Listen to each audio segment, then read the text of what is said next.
peço que você abra sua Bíblia comigo no texto de Lucas, capítulo 22. Para mim é sempre um privilégio estar aqui, uma alegria poder desfrutar da comunhão com os amados irmãos. Lucas 22, vamos ler a partir do verso 31 ao 34, depois a partir do verso 47 ao 62. A partir do verso 31, está escrito assim, Jesus falando para Pedro: Simão, Simão, eis que Satanás vos reclamou para vos peneirar como trigo. Eu, porém, roguei por ti, para que a tua fé não desfaleça. Tu, pois, quando te converteres, fortalece os teus irmãos. Ele, porém, respondeu: Senhor, estou pronto a ir contigo, tanto para a prisão como para a morte. Mas Jesus lhe disse: Afirmo-te, Pedro, que hoje 3 vezes negarás que me conheces, antes que o galo cante. Verso 47. Falava ele ainda quando chegou uma multidão, e um dos 12, o chamado Judas, que vinha à frente deles, aproximou-se de Jesus para o beijar. Jesus, porém, lhe disse: Judas, com um beijo traz o Filho do Homem? Os que estavam ao redor dele, vendo o que ia suceder, perguntaram: Senhor, feriremos a espada? Um deles feriu o servo do sumo sacerdote e cortou-lhe a orelha direita. Mas Jesus acudiu, dizendo: Deixai, basta. E tocando-lhe a orelha, o curou. Então, dirigindo-se Jesus aos principais sacerdotes, capitães do templo e anciãos que vieram prendê-lo, disse: Saístes com espadas e porretes como para deter um salteador? Diariamente, estando eu convosco no templo, não pusestes as mãos sobre mim. Esta, porém, é a vossa hora e o poder das trevas. Então, prendendo-o, o levaram e o introduziram na casa do sumo sacerdote. Pedro seguia de longe. E quando acenderam fogo no meio do pátio e juntos se assentaram, Pedro tomou lugar entre eles. Entre mentes, uma criada, vendo-o assentado perto do fogo, fitando-o, disse: Este também estava com ele. Mas Pedro negava, dizendo: Mulher, não o conheço. Pouco depois, vendo o outro, disse: Também tu és dos tais. Pedro, porém, protestava: Homem, não sou.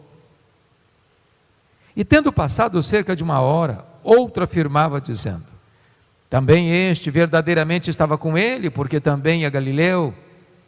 Mas Pedro insistia: Homem, eu não compreendo o que dizes. E logo estando ele ainda a falar, cantou o galo.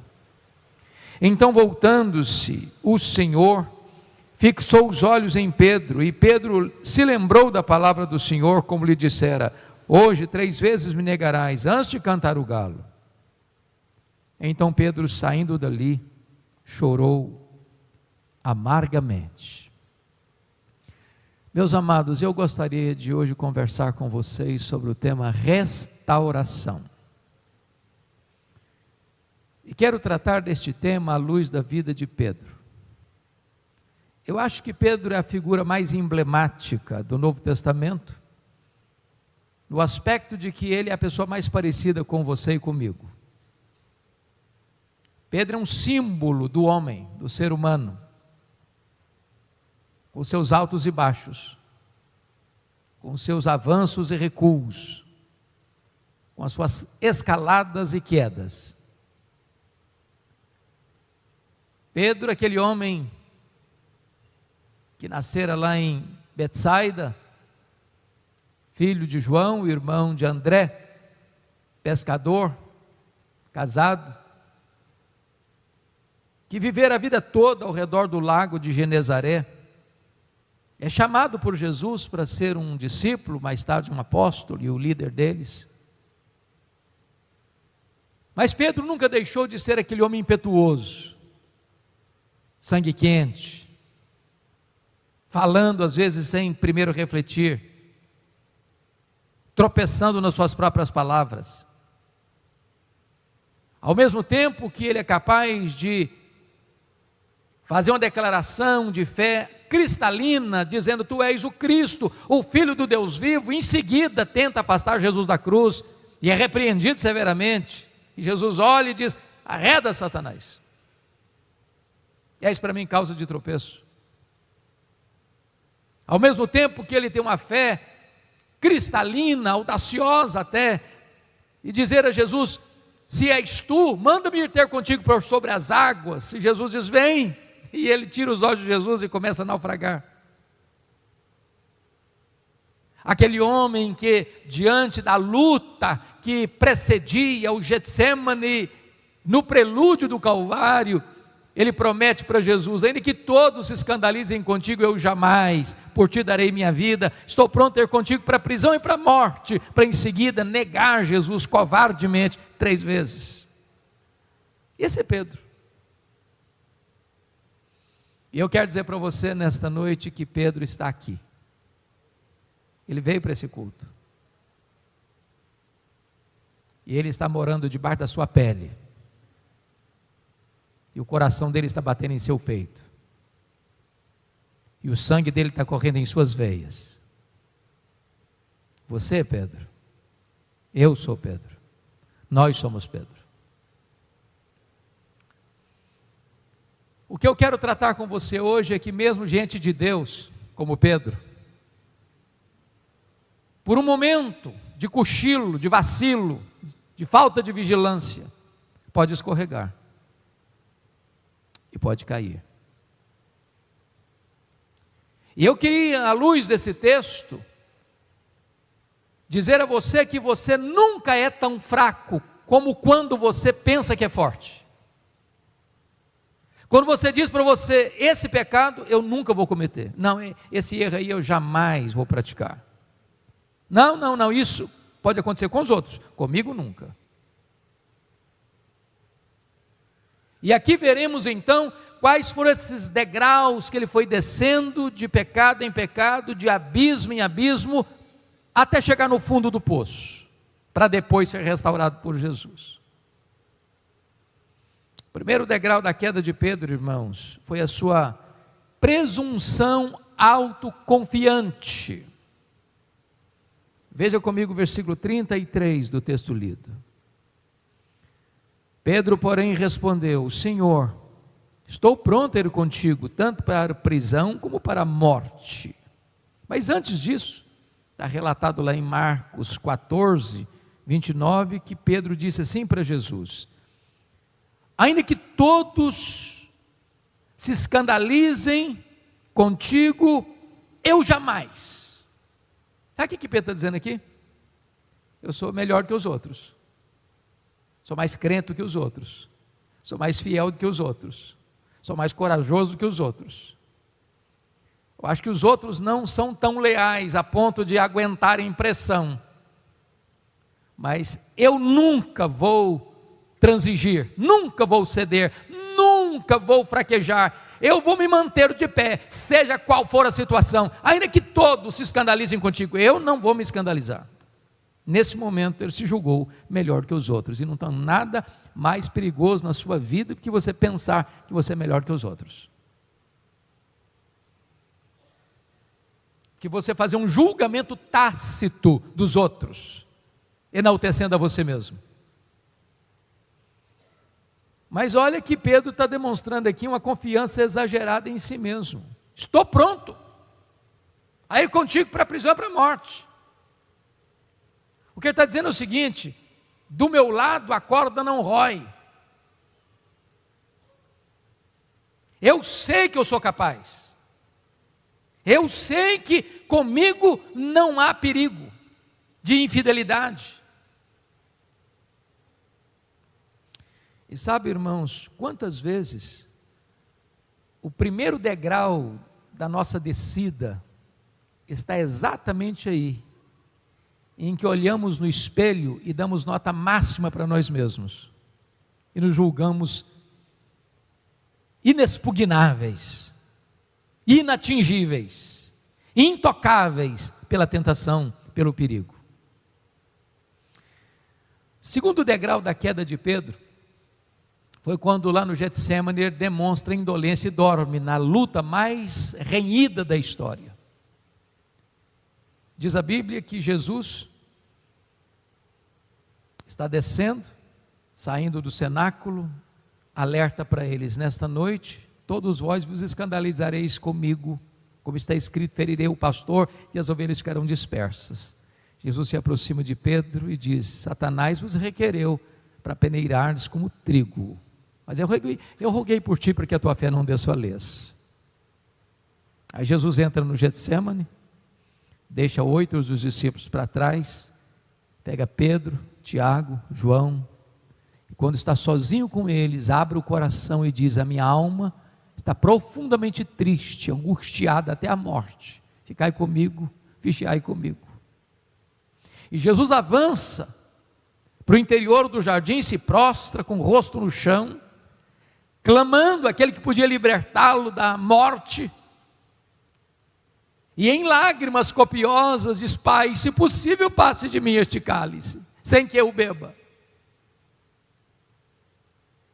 E diz a Escritura que quando Jesus volta para os 3, eles estão dormindo.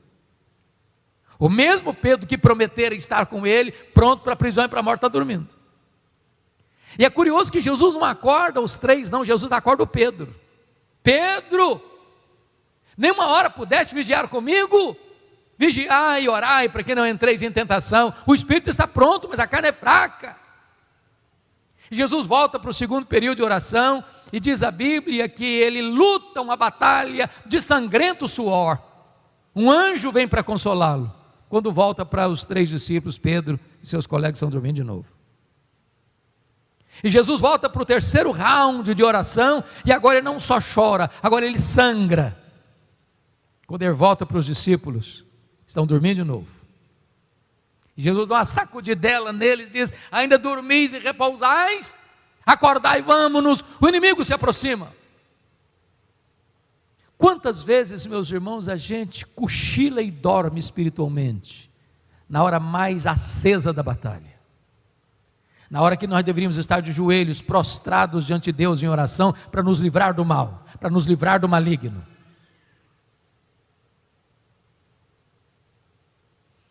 Mas Pedro cai no terceiro degrau, pela precipitação. Quando diz a Bíblia que Jesus deu aquela sacudidela neles: vamos, acordai, vamos-nos, o inimigo se aproxima. Diz o texto que Judas Iscariotes está capitaneando a turba, uma guarnição militar do Sinédrio e do Império Romano, que vai armado até os dentes, com paus, com porretes, com espadas, com tochas, porque dá de noite. E diz a Escritura que Pedro a levanta assim atabalhoado e pega a espada e decepa a orelha do Malco.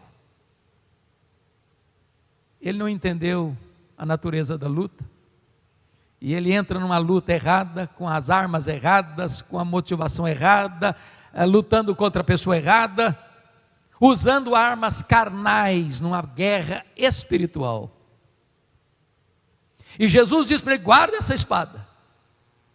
Se eu precisasse desse tipo de ajuda, eu rogaria ao Pai, e Ele me mandaria 12 legiões de anjos, em outras palavras, 72 mil anjos, em outras palavras ainda, uma legião, 6 mil anjos para cada um de vocês discípulos, e mais outra para mim. Quantas vezes, meus irmãos, nós entramos em lutas, em batalhas, às vezes até físicas, de palavras, de gestos, de atitudes beligerantes, belicosas, com agressividade, usando armas carnais, quando a luta é espiritual. É por isso que a Escritura diz que a nossa luta não é contra sangue e carne, mas contra principados e potestades, contra dominadores deste mundo tenebroso, contra forças espirituais do mal nas regiões celestes. Seu problema não é seu pai, não é sua mãe, não é seu sogro, não é sua sogra, não é seu vizinho, não é seu filho e sua filha, não é o seu patrão, não é o seu vizinho que talvez você está lá chateado com ele. O seu problema é espiritual. Mas aí vem o quarto degrau da queda de Pedro. Confira comigo, por gentileza. Lucas 22, 54. Então, prendendo-o, levaram e o introduziram na casa do sumo sacerdote. Pedro seguia de longe. É curioso que quando Jesus foi preso, Jesus disse para os sacerdotes e escribas que vieram junto com a turba para prender Jesus, porque esse foi o alerta de Judas: olha, tem que ir muita gente, tem que ir um exército. Se resolver enfrentar, ninguém lida com ele, ele faz milagres, se for pouca gente, vai passar vergonha. E essa guarda militar todinha foi confiada a Judas, diz o texto bíblico. Judas vem com uma senha, está de noite, mas ele conhece Jesus e conhece o local. Aquele a quem o beijar é ele, prendei-o e levai-o em segurança, disse Judas. Quando eles botam a mão em Jesus, Jesus diz assim: eu preguei, ensinei todo dia, publicamente, lá no templo, vocês não botaram a mão em mim. Sabe por que vocês estão me prendendo agora? Não é porque vocês são mais fortes, não. É porque esta é a vossa hora. Esta é a hora das trevas. E quando eles botam a mão em Jesus, os discípulos acovardados fogem. E diz o texto que o valente Pedro, que o corajoso Pedro, que se julgava melhor do que os outros, que disse para Jesus que estava pronto a ir para a prisão e para a morte com ele, a se acovarda e passa a seguir Jesus de longe. Ele não quer perder Jesus, mas também não tem peito, nem coragem, nem tutano espiritual para dizer: eu sou discípulo dele, eu estou do lado dele. Se vai prender Jesus, prenda a mim também. Se é para condenar Jesus, condena a mim também. Se é para matá-lo, me mate a mim também. Não, ele se acovarda. Preste atenção nisso, irmãos. Ninguém vai caindo assim de uma hora para outra. É degrau em degrau, é de abismo em abismo. Cede um pouquinho aqui, cede um pouquinho ali, cede um pouquinho acolá, transige um pouquinho aqui, transige um pouquinho ali, transige um pouquinho acolá, e de repente a pessoa já está seguindo a Jesus de longe, não deixa a igreja, até frequenta de vez em quando, mas é um olho em Jesus, outro olho no mundo, já não tem mais compromisso, já não tem mais aliança, vai seguindo de longe, Mas Pedro cai mais um degrau, quinto degrau da queda de Pedro, irmãos, olha aí comigo, versículo 55. E quando acenderam fogo no meio do pátio, e juntos se assentaram, Pedro tomou lugar entre eles. Más companhias. É mais um passo. Seguir Jesus de longe é a mesma coisa que estar perto de pessoas erradas. Nenhum crente vai andar em más companhias se primeiro não começa a andar com Jesus de longe. E agora ele está quebrando aquilo que ele conhecia da palavra de Deus. Bem-aventurado é o homem que não anda no conselho dos ímpios, não se detém no caminho dos pecadores, nem se assenta na roda dos escarnecedores. Agora está ali o Pedro ouvindo palavras de blasfêmia contra Jesus e calado, sem reagir, sem se posicionar, acovardado. Quantos crentes, meus irmãos, que se acovardam numa sala de aula, numa faculdade, numa empresa, no meio da parentela, perto da vizinhança, e as pessoas zombam, e as pessoas blasfemam, e as pessoas escarnecem, ela está lá, fazendo parte nessa roda, acovardados, calados, emudecidos pela covardia. Era impensável você pensar em Pedro, aquele grande líder, chegar a esse ponto. Mas tem mais um degrau que ele desce. É a negação explícita de Jesus. Olha o verso 57. Mas Pedro negava, dizendo: mulher, não o conheço. E Mateus 26 é muito mais explícito do que Lucas nesse quesito, porque lá, cada negação de Pedro tem um degrau a mais. Mateus 26:30, na primeira situação, está escrito que aproximou-se uma criada e lhe disse, olho no olho: também tu estavas com Jesus o Galileu. Ele, porém, o negou diante de todos, dizendo: não sei o que dizes. Ele está lá esquentando fogo, diz o outro, né? Dando uma esquentadinha, o papo está rolando, estão escarnecendo, zombando de Jesus, e ele está lá. E chega a criada, chega a serva lá e diz: tu estavas com ele. E ele nega diante de todos os que estavam zombando de ele: mulher, eu não sei o que dizes. Estou entendendo esse assunto. O local não está mais bom, ele sai daqui e vai para o pátio. Tenta se esconder lá no meio das pessoas, e vem a segunda situação, versículo 71. Saindo para o alpendre, foi ele visto por outra criada, a qual disse aos que ali estavam. Agora a conversa não é olho no olho mais não, agora as pessoas estão rodando por aqui, Pedro está no meio, e ela diz assim: este também estava com Jesus o Nazareno. Diz o texto, ele negou outra vez com juramento: não conheço esse homem, eu juro que eu não conheço esse homem, eu dou minha palavra, eu empenho a minha honra, que eu não conheço esse homem. Está escrito no verso 73, logo depois, aproximando-se os que estavam ali, mais gente agora é um grupo, disseram a Pedro: verdadeiramente és um dos deles, porque o teu modo de falar o denuncia. Estão dizendo para ele: esse sotaque nortista seu, esse sotaque galileu seu, é indisfarçável, você é dele mesmo, você é discípulo dele mesmo, não engane a gente. Olha a resposta dele, verso 74, então começou ele a praguejar e a jurar: não conheço esse homem.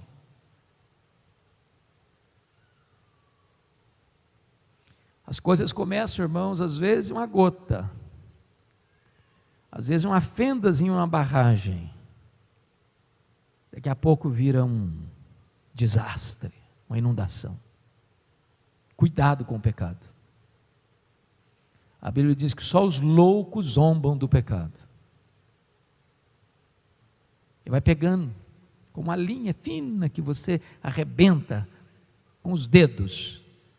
Daqui a pouquinho uma corrente grossa.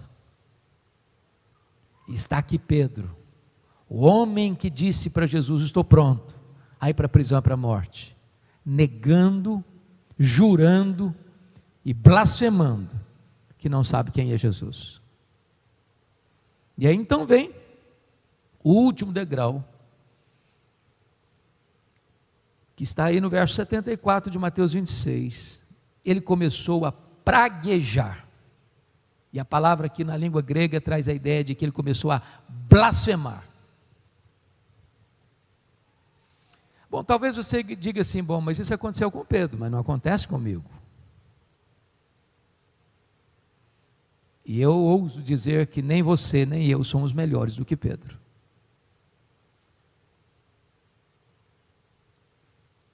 Cuidado com o sentimento de que você é forte, que você está blindado, que nunca pode acontecer com você. Vigie, acautele-se, cuidado.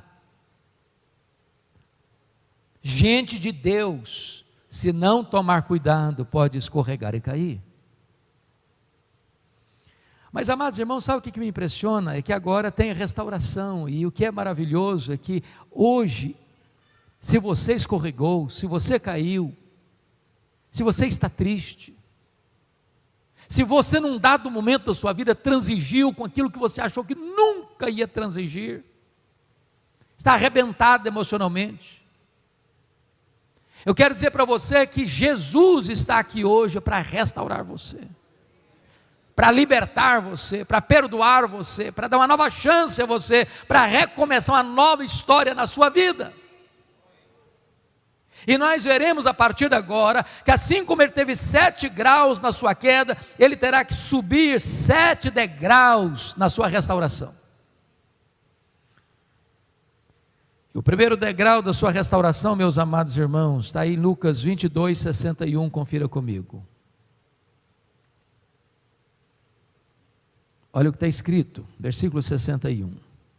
Então, voltando-se o Senhor, fixou os olhos em Pedro, e Pedro se lembrou da palavra do Senhor, como lhe dissera: hoje 3 vezes me negarás, antes de cantar o galo. Primeiro degrau da restauração, irmãos, é o olhar benevolente, gracioso, misericordioso de Jesus. Cantamos aqui hoje, que seus olhos são como chamas de fogo. O olhar de Jesus penetra nas profundezas da nossa alma, abre as gavetas secretas do nosso coração. O olhar de Jesus devassa os corredores escuros da nossa alma. O olhar de Jesus chega naquelas regiões sombrias que nós tentamos jeitosamente esconder das pessoas. Ele nos penetra por dentro com o seu olhar, e é um olhar de benignidade, é um olhar de misericórdia, é um olhar de compaixão, é um olhar restaurador, porque o olhar de Jesus não nos leva ao desespero, o olhar de Jesus nos leva à palavra. Lembrou-se da palavra do Senhor. Hoje Jesus está olhando para você, para que você se lembre da sua palavra, para que você se lembre dos alertas, para que você se lembre do que Ele falou para você, e você volte para Ele arrependido, quebrantado, porque há cura, há bálsamo, há refrigério, há restauração para a sua vida. É o olhar de Jesus, é o olhar de Jesus, e Ele está olhando para você hoje, compassivamente, misericordiosamente, para perdoar e restaurar a sua vida.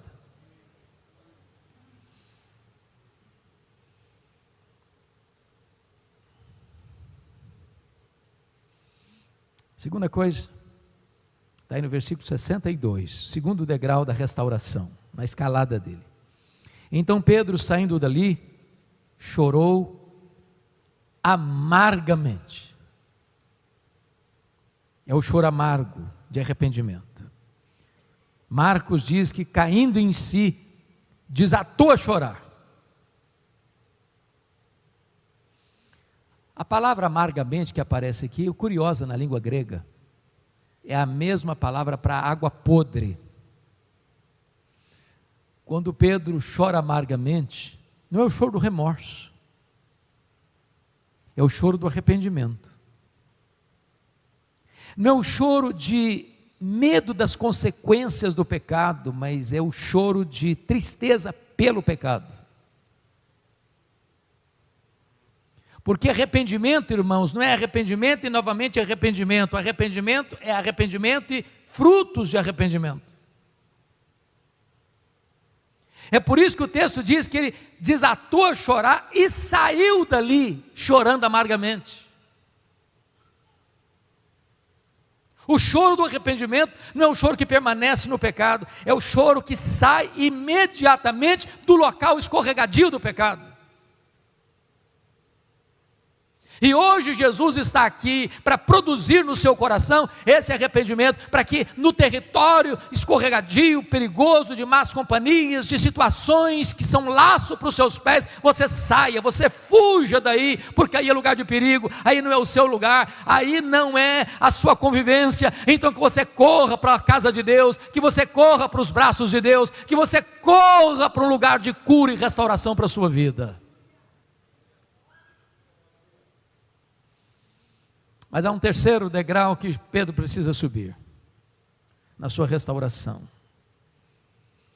Olha comigo, Lucas 24, versículos 11 e 12.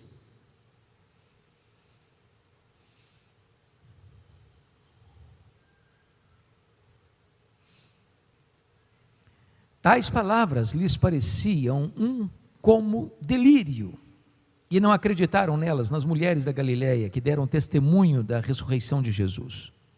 Pedro, porém, levantando-se, correu ao sepulcro, e abaixando-se, nada mais viu, senão os lençóis de linho, e retirou-se para casa, maravilhado do que havia acontecido. Meus amados, o terceiro degrau da restauração de Pedro foi o impacto do túmulo vazio. Diz a Bíblia que no primeiro dia da semana, as mulheres da Galileia, as mesmas mulheres que bancaram financeiramente o ministério de Jesus, Maria Madalena, Joana, Susana e as muitas outras da Galileia, foram ao sepulcro para levar perfumes, e diz a Bíblia que quando chegam lá, ficam surpresas, porque a pedra já tinha sido rolada, o túmulo estava aberto, elas entraram, o túmulo estava vazio, e quando saíram, ouviram uma pergunta: o que vocês vieram fazer aqui? Buscar entre os mortos aquele que está vivo. Ele ressuscitou. E essas mulheres então apressadamente foram os discípulos, que estavam dentro de uma casa trancados com medo, para dar a grande notícia: Jesus ressuscitou. Quando Pedro escuta isso, ele sai desabalado com João correndo, e ele entra dentro do sepulcro, e ele nota de fato que o túmulo está vazio, que os lençóis estavam lá, mas Jesus não estava mais preso nos cordéis da morte. Traz isso certamente à memória de Pedro, as muitas vezes que Jesus alertou para eles, que ele iria sim ser entregue nas mãos dos principais sacerdotes e escribas, que ele morreria, que ele seria crucificado, mas que ele ressuscitaria ao terceiro dia. E quando Pedro escuta isso, e vê o túmulo vazio, e vê os lençóis, esta mensagem impacta a sua vida, e ele volta para casa maravilhado. Eu quero dizer para você que o fato de Jesus estar vivo, o fato de ele ter vencido a morte, o fato das suas promessas serem fiéis e verdadeiras, o fato de que ele está no trono, o fato de que ele reina, o fato de que hoje ele é o seu grande sumo sacerdote que intercede por você, o seu grande advogado, que há esperança para você, há esperança para você, há esperança para você. Não importa quão longe você tenha ido, não importa quão profundo você tenha caído, não importa quão amarrado você esteja no cipoal do pecado, não importa o quanto o diabo tem cirandado com a sua vida, se hoje você foi impactado pelo poder da ressurreição, nesta noite há perdão, há salvação, há cura, há libertação, há recomeço, há uma nova chance de você caminhar com Deus em novidade de vida. Mas ainda, amados, há um outro aspecto, um quarto aspecto da restauração de Pedro. Confira comigo, por favor, lá em Marcos 16, versículo 7. Isso é preciosíssimo. Marcos 16, 7. É o quarto degrau da restauração de Pedro. Está escrito o seguinte: versículos 6 e 7, ele porém lhes disse às mulheres: não vos atemorizeis, buscais a Jesus o Nazareno, que foi crucificado. Aliás, é o anjo dizendo para elas, ele ressuscitou, não está mais aqui, vede o lugar onde o tinham posto, mas ide, dizei a seus discípulos e a Pedro, que ele vai adiante de vós para a Galileia, lá o vereis como ele vos disse. Irmãos, olha a bondade graciosa de Jesus aqui. Se o recado que o anjo deu às mulheres fosse esse, ide dizer aos seus discípulos, que ele irá diante de vós para Galiléia, lá o vereis como ele vos disse, Pedro obviamente estava incluído. Não precisava falar o nome dele. Como não precisava citar o nome de Mateus, de Tomé, de André, de João. Todos eram discípulos. Por que que o anjo, que é um mensageiro de Deus, destaca o nome de Pedro?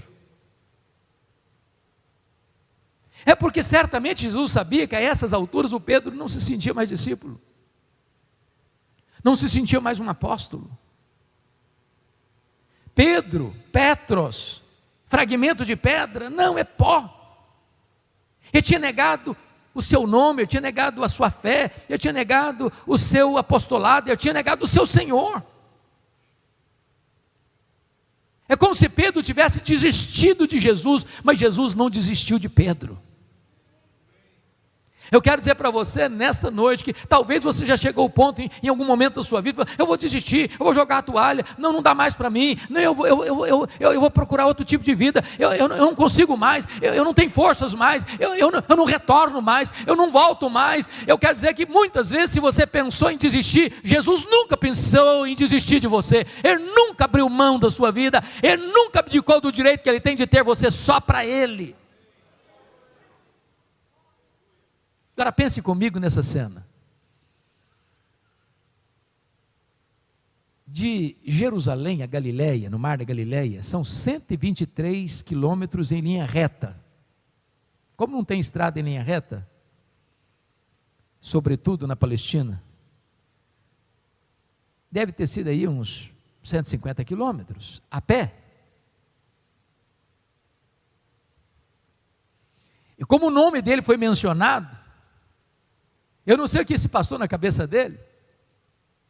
Talvez ele fez essa viagem recebendo marteladas na sua consciência, ferroadas na sua consciência. Talvez até pensando, quando Jesus se encontrar comigo, ele vai me quebrar todinho, ele vai me arrebentar pelo meio, ele vai botar o dedo no meu nariz e dizer que eu sou um fracasso, que eu sou um covarde, que eu não cumpri minha palavra. Mas com isso Jesus está querendo dizer outra coisa. Sabe por que eu estou mencionando você, Pedro? Porque eu sei o que está acontecendo no seu coração. Eu sei as cogitações da sua mente. Eu sei que você está vivendo um inferno existencial. Que há muitas vozes no seu coração, de dúvidas, de medo. Eu estou mencionando você porque você importa para mim.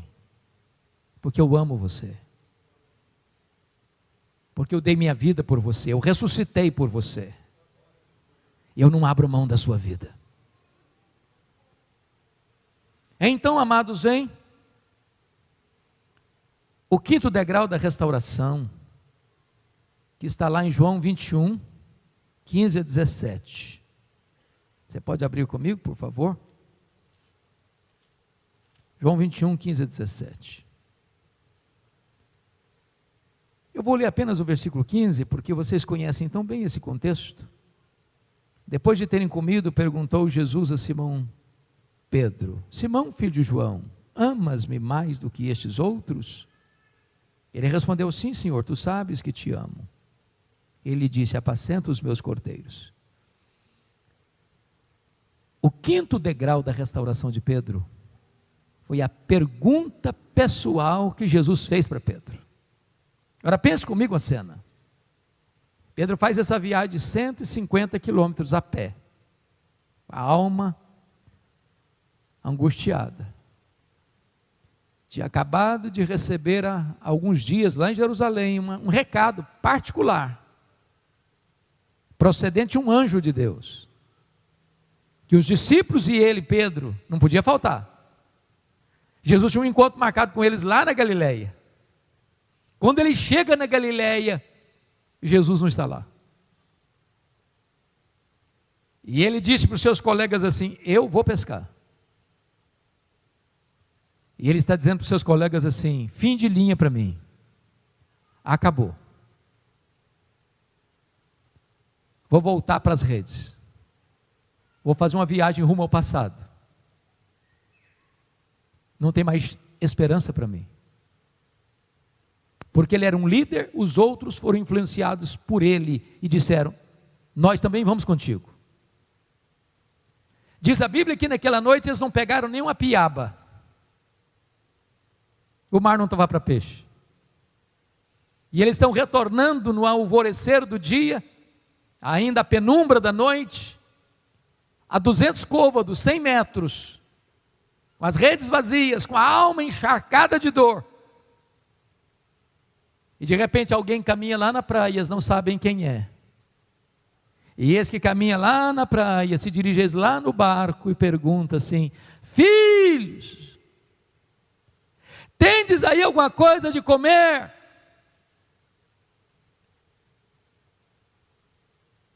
Há nessas palavras, irmãos, uma tonelada de graça.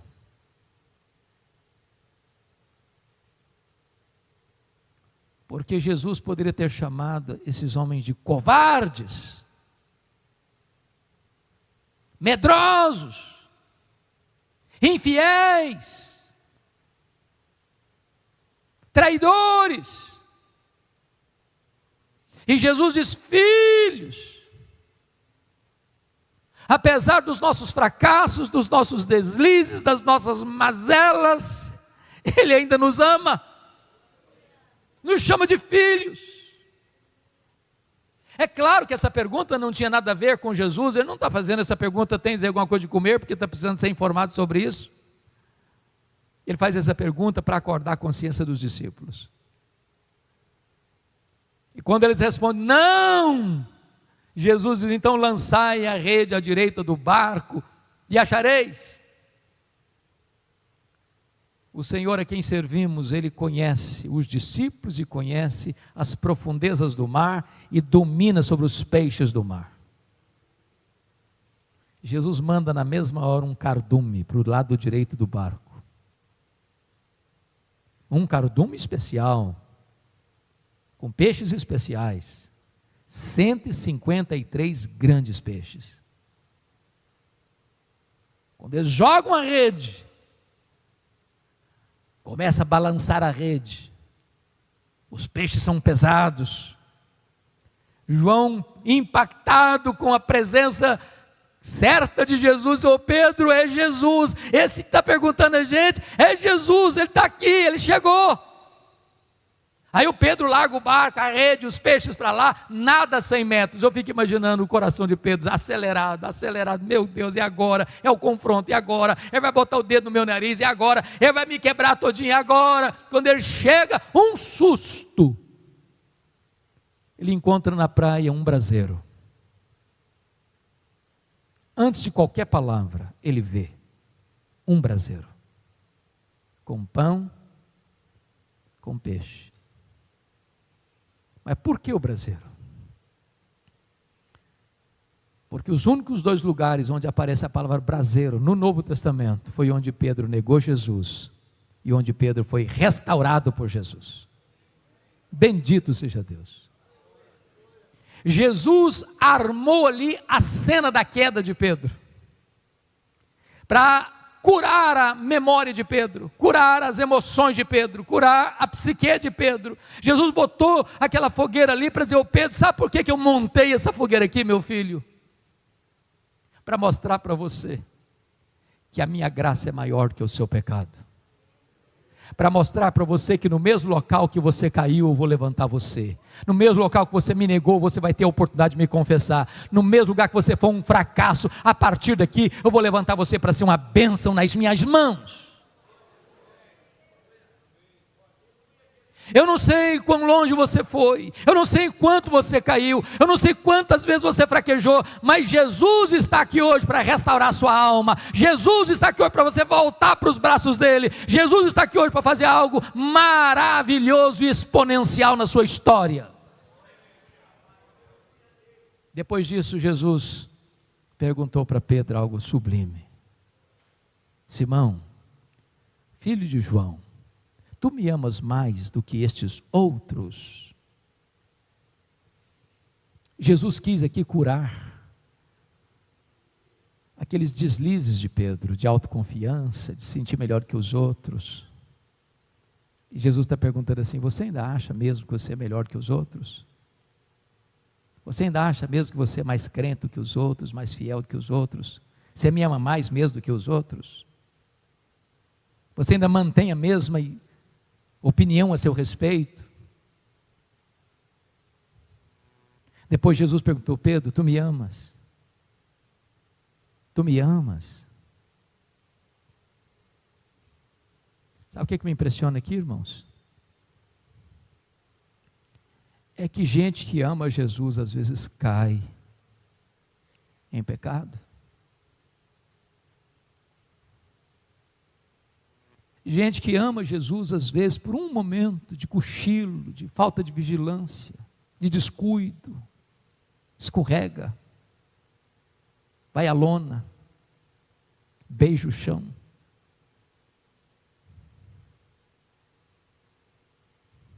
Tu me amas. Mas se você ama Jesus, tem esperança para você. Tem uma nova chance para você. Tem restauração para você. Tem perdão para você. Tem recomeço para você.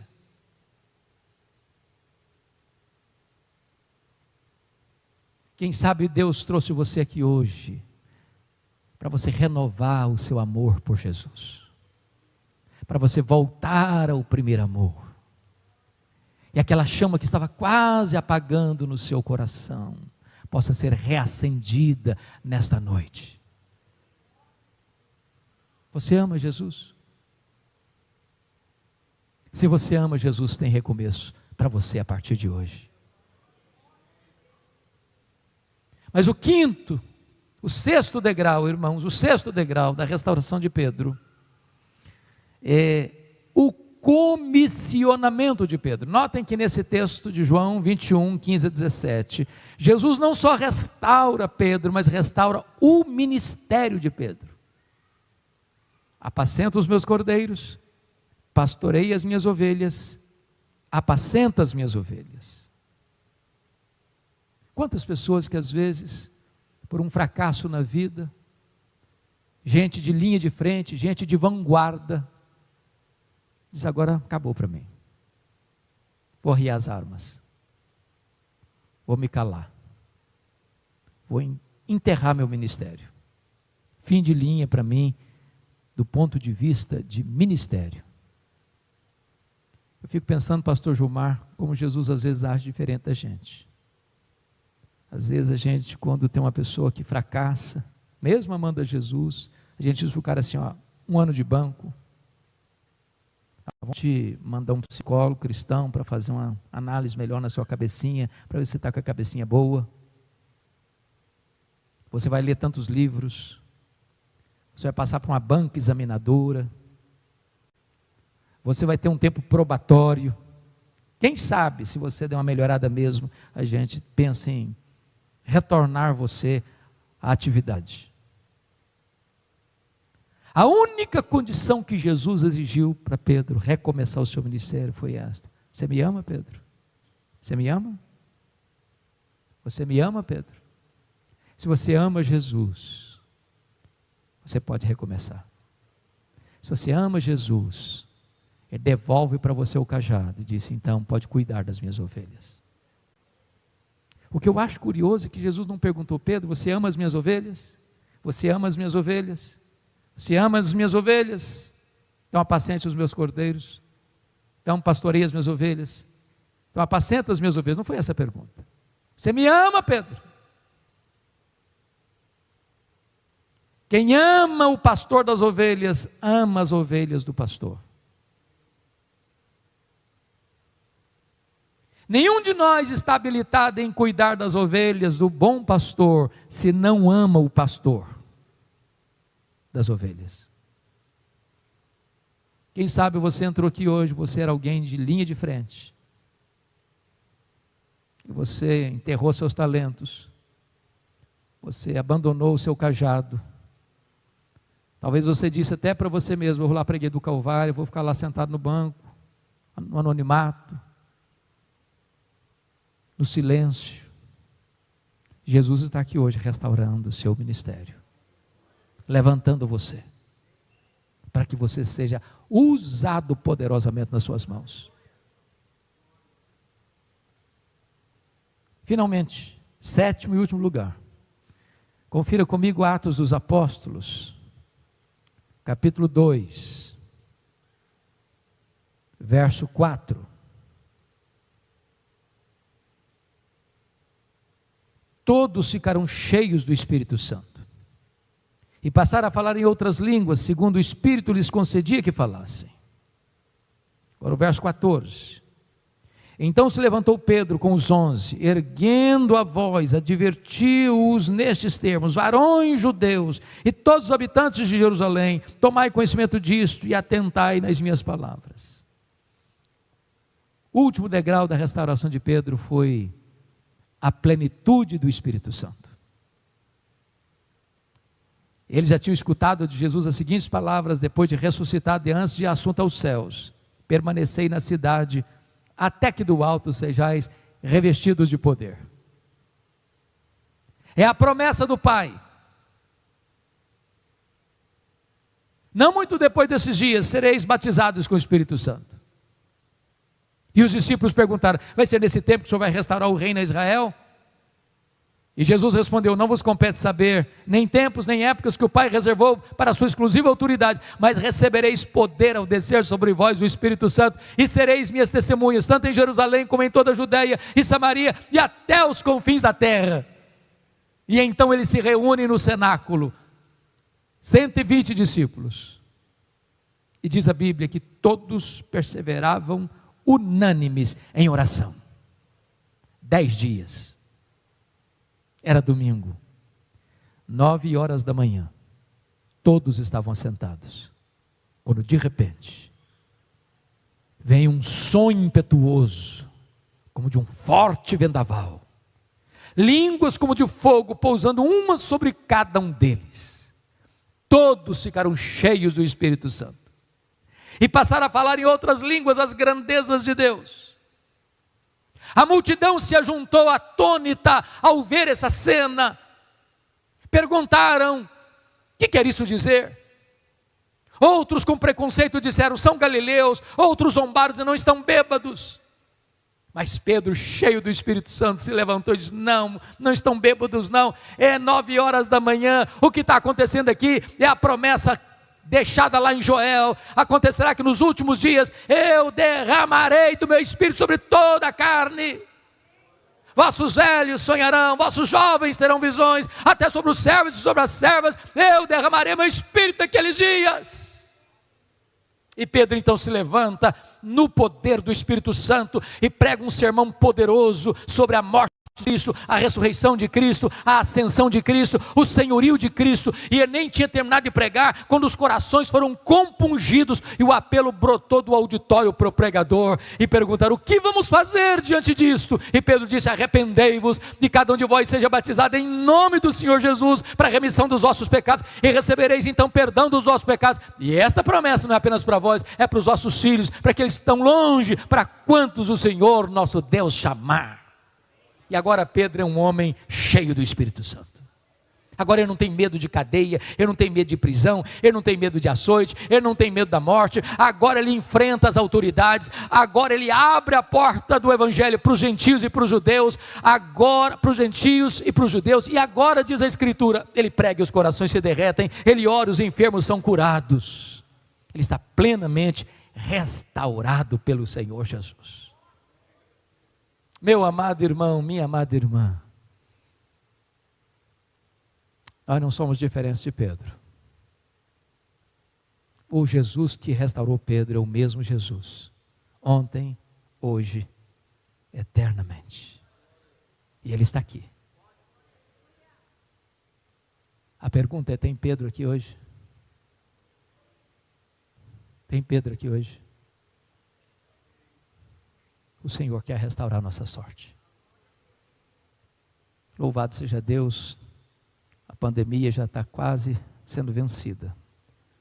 E eu queria hoje, se o pastor Gilmar me permitir, orar por vocês. E se você deseja hoje esta plena restauração de Deus no seu coração, você se levantasse do seu lugar, viesse aqui à frente, eu quero orar por você, em nome de Jesus. Pode vir, eu quero orar por você. Levante-se e venha. Levante-se e venha. Em nome de Jesus. Venha aqui à frente. Venha aqui à frente, nós vamos orar. Esta é uma noite de restauração, de recomeço para a glória de Deus.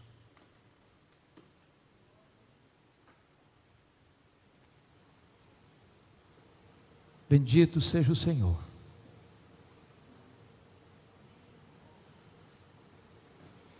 Eu quero dizer a vocês que Jesus está aqui e o olhar dele é o mesmo. Você sabe qual é a área da sua vida que hoje está precisando de restauração? Restauração no seu coração, restauração no seu casamento, restauração na sua família, restauração na sua vida espiritual. Talvez você está aqui hoje, o seu altar está quebrado, precisa ser reconstruído. Talvez você estava seguindo Jesus de longe. Talvez você estava na roda que blasfemava o nome de Jesus e você estava lá acovardado, silencioso.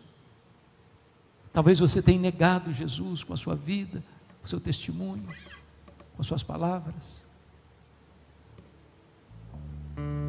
Mas hoje Jesus está aqui olhando para você, olhando para você. Que Ele lhe deu o dom das lágrimas do arrependimento, que Ele impacte você com o túmulo vazio. Ele está vivo, Ele está no trono, que o seu nome é conhecido por Ele, seu nome está gravado na palma da mão dEle. Ele ama você, Ele se importa com você, Ele não desiste de você. Ele está indo ao seu encontro agora. Esse templo aqui é um mar da Galileia nesta noite. E Ele está chamando você de filho, de filha. Filho, filha. Ele está perguntando a você agora, se você o ama, se você o ama. Ele está devolvendo para você agora o cajado, para encher você com o seu espírito. Senhor Deus, bendito é o teu nome, bendito é o teu nome, porque tu és o Deus de toda graça. Tu não nos tratas segundo os nossos pecados, mas consoante as tuas muitas misericórdias. Nesta noite nós te pedimos, Pai, perdoa-nos, lava-nos, purifica-nos, restaura-nos, cura-nos. Dá-nos a chance, meu Deus, de recomeçar, de viver uma nova vida para a glória do teu nome. Oh meu Deus, enche-nos do teu Espírito, enche-nos do teu Espírito.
E dá-nos alegria de daqui para frente, a nossa vida é trazer alegria ao teu coração, glória ao teu nome. Que onde tropeçamos, possamos ali mesmo nos levantar. Que onde o teu nome foi desonrado, que ali o teu nome seja celebrado para a glória do teu nome. Toma cada um aqui nas tuas mãos. Tu sabes a luta de cada um, tu sabes a intimidade de cada um, tu sabes as lágrimas de cada um, tu sabes os terrenos escorregadios onde cada um tropeçou, mas agora, no santo nome de Jesus, traz perdão, traz restauração, traz chance de recomeçar. Oramos assim, Pai, gratos por Jesus, em nome de Jesus. Aleluia. Amém.